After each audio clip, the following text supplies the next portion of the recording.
Good morning, folks. It's Wednesday, and today is Fed meeting day.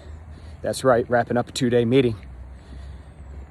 The announcement comes out at 2 o'clock Eastern, 1 o'clock Central Time, and Fed Chairman Powell speaks 30 minutes thereafter. So 2:30 Eastern, 1:30 Central Time.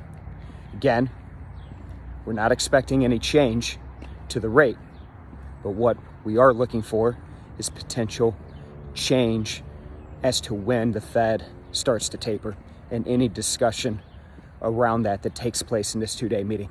So strap in, 2 o'clock Eastern Time today.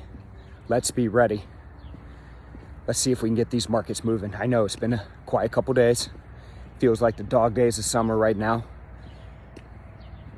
Every single day we keep coming in, and seems like these markets are range bound. Let's see if we can break that trend today. Get a little action. Get the stock market moving.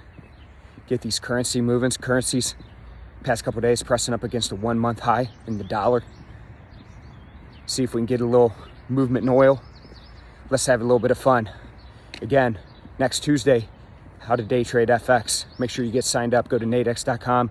All day virtual free event. All right, folks, let's go get some today. Let's have some fun. I'll see you tomorrow.